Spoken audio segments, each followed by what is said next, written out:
Bonjour à tous, ravi de participer à cette séance de pitch côté TechInnov. J'ai choisi un titre volontairement un peu provocateur. On est à un sommet de l'innovation. Moi, je suis un ancien, alors pour me présenter, je suis CDO de Curbot que je vais vous présenter, et je suis un ancien chercheur au commissariat à l'énergie atomique où je travaillais côté valorisation, transfert de techno, et j'ai vu beaucoup de super belles innovations qu'on engendré des startups. Mais globalement, ce dont je me suis rendu compte, c'est que ces belles innovations, s'il n'y avait pas derrière des efforts multimétiers, c'était potentiellement compliqué de les commercialiser. Et c'est pour ça que j'ai parlé de, OK, au-delà de la question de l'innovation, et on est au rendez-vous, un des grands rendez-vous de l'innovation, bah, comment on réussit à propulser son innovation sur son marché et gagner des parts de marché. Euh, Globalement, je pars un peu du principe, et c'était un de nos points de départ, qu'innover, c'est bien, mais c'est loin d'être suffisant. Au-delà des enjeux d'innovation, il y a des enjeux marketing, communication, commercial, juridique. Et tous ces métiers-là, euh, ils vont concourir à driver les prises de marché, à avoir des jolis track records sur ces marchés. Et surtout, ils vont permettre aussi de le qualifier en amont. Et ils vont permettre aussi que l'innovation drive les performances, la compétitivité de l'entreprise de manière dynamique et pas seulement one shot au moment où on sort son innovation. Euh, pour replacer un petit peu le pourquoi de Curbot, nous on est parti du point de départ que tous ces métiers-là, ils ont des besoins en information, et qu'un excellent lien entre ces métiers, c'était de mettre en place des dynamiques de veille qui leur permettent efficacement de trouver toutes les informations qui soutiennent leur performance, donc performance strat, marketing, communicationnel, enfin, voilà, intelligence conversationnelle, intelligence commerciale, etc. Et que toutes ces veilles-là, souvent les gens les faisaient sans vraiment nommer cela de la veille, de manière très redondante, très silotée. Et donc nous, on est parti de ce point-là qu'on nous demande souvent de pitcher, en fait, il y a un ROI à aller chercher, à mutualiser les efforts de veille, les efforts d'analyse, et à gagner du temps sur, OK, en fait, les infos qu'on voit passer dans notre environnement techno, dans notre environnement marché, dans notre environnement juridique, qu'est-ce que ça veut dire pour notre métier? Qu'est-ce que ça veut dire pour notre entreprise? Quel impact ça a sur ses performances, sur sa compétitivité? Et donc, du coup, nous, on propose de développer un nouveau paradigme, que ce soit dans des startups ou dans des grands groupes, et bah, voilà, toutes les échelles d'entreprise possibles, eh bien que tous les métiers mettent leurs expertises au service de l'intelligence stratégique de l'entreprise, et que finalement, en éclairant leur performance opérationnelle, ils éclairent aussi la maîtrise de l'environnement, le développement de solutions innovantes de manière dynamique, qui puissent éclairer la décision et surtout qui puissent dérisquer tous les projets qui sont menés. Et pour cela, nous, on est une société qui a été fondée en 2015 et qui est à la fois une entreprise de conseil et éditrice d'une plateforme de veille.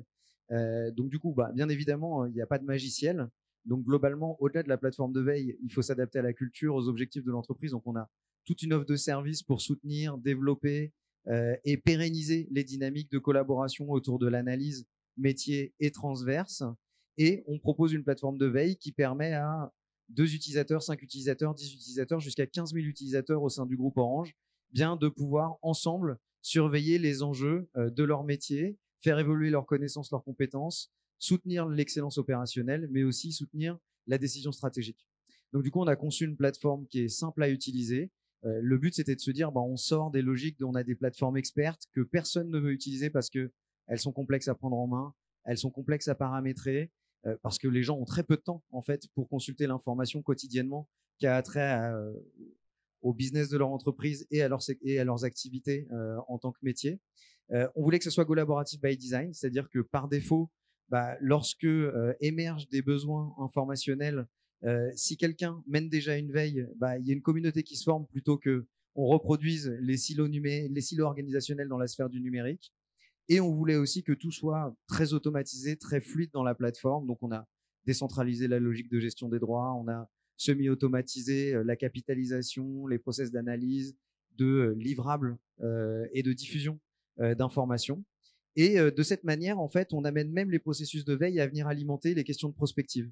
En se disant, OK, en fait, maintenant qu'on fait tous les jours de la veille, marketing, innovation, juridique, commerciale, donnons l'ensemble des données qu'on a travaillé aux équipes prospectives pour qu'elles puissent regarder quel impact ça a sur les variables qu'elles ont définies pour créer des scénarios prospectifs, que potentiellement on les aide, on les assiste dans l'identification de nouvelles variables, et que ces scénarios prospectifs, ça soit pas seulement des choses qui soient faites one shot, une fois par an, une fois tous les 2 ans, mais que ça soit dynamiquement affiné en fonction de l'évolution de l'écosystème dans lequel les entreprises évoluent.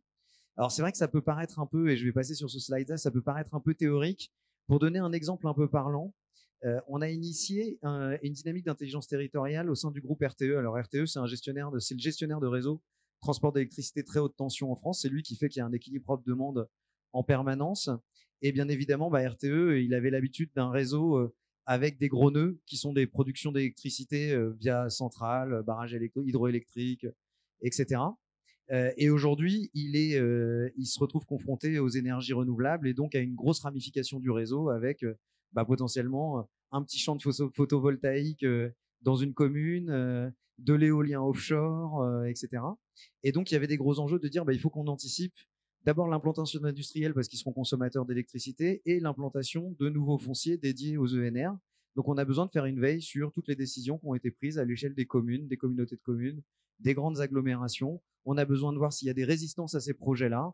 On a besoin de voir, d'être amont sur toutes ces phases-là pour être capable à la fois de ramifier notre réseau, de mieux le coordonner, le piloter dans le temps. Et on a aussi besoin de les négocier avec les industriels pour leur dire si il devait y avoir un délestage, on signe un contrat avec vous, vous serez dédommagés et vous serez les premiers délestés pour que les foyers français continuent à avoir de l'électricité. On a fait ça au niveau d'une région en POC, puis 3 régions, puis on a embarqué l'ensemble des régions. Puis finalement, les équipes commerciales qui négocient avec les industriels ont dit mais nous aussi on veut en être, c'est de l'information ultra précieuse. Et puis finalement la prospective a dit mais attendez, nous on est mandaté par l'État pour produire des rapports prospectifs sur comment on va produire de l'énergie décarbonée à horizon 2050. Bon voilà, on a besoin de tous ces insights de terrain pour pouvoir alimenter notre rapport et proposer des scénarios sur le prochain mix énergétique et sur la manière dont on va atteindre nos objectifs. Et puis, pareil, les équipes de chargés de mission, d'anticipation du réseau ont dit, mais nous, on va mouliner ça dans nos outils, toutes les infos qui ont été jugées pertinentes, pour pouvoir anticiper efficacement la manière dont on va poser des cathéters, poser des lignes, ce qu'on va recourir, enfin, à quelle technologie on va recourir en fonction du contexte de chaque région. Et donc, de cette manière-là, on est remonté au niveau du secrétariat général et finalement, c'est inscrit dans les objectifs de l'entreprise que de faire de la veille et d'impliquer l'ensemble des métiers dans la dynamique de veille. Donc, voilà un petit peu notre proposition de valeur. Et pour finir un petit peu sur la manière dont ça se matérialise dans la solution, c'est assez simple. La solution est responsive déjà, donc on peut l'utiliser sur n'importe quel terminal. Et l'idée, c'est de se dire, j'ai un besoin informationnel, je peux naviguer dans tout l'existant qui a été traité par mon entreprise pour voir s'il n'y a pas déjà une communauté, un individu, des contenus qui répondent à mes besoins plutôt que d'aller perdre du temps sur Google. Et puis ensuite, je peux automatiser des veilles. J'ai juste à définir mes intérêts en langage naturel, dire les sources que je souhaite surveiller, quelle que soit la source, vraiment de la presse généraliste spécialisée, des blogs, des sites institutionnels, des bases de données, de publications, brevets, scientifiques. Et une fois que j'ai fait ce travail-là, j'ai des flux d'informations qualifiés avec lesquels moi je vais interagir et qui vont me permettre de construire des espaces qui vont répondre à mes workflows métiers. Donc, j'ai besoin de faire de l'employé advocacy, je partage des contenus sur lesquels j'ai envie que mes salariés rebondissent. Je veux avoir un observatoire de la concurrence. L'équipe marketing fait un dashboard avec toute la surveillance des sites des concurrents, leur pricing, leur positionnement, la manière dont le marché réagit aux offres, quels sont les besoins qui émergent. Je suis un commercial, je peux faire une veille sur mes clients, mes prospects et voir un petit peu s'il n'y a pas des moments où c'est le bon moment pour aller leur proposer mon produit, mes services, et ainsi de suite. Et je peux aussi produire des newsletters, des rapports en collectif. Et surtout, je suis assisté par de l'IA générative à toutes les étapes du cycle de l'information pour identifier de nouvelles sources, formuler mes intérêts, analyser des ressources, en sortir des données structurées, synthétiser, vraiment tout ce qui est imaginable avec de l'IA générative. Et surtout, elle est auto-hébergée, donc sur nos serveurs en France, pour respecter les enjeux d'intelligence stratégique et éviter que des pays tiers puissent avoir accès à toute l'intelligence stratégique de votre entreprise. Voilà.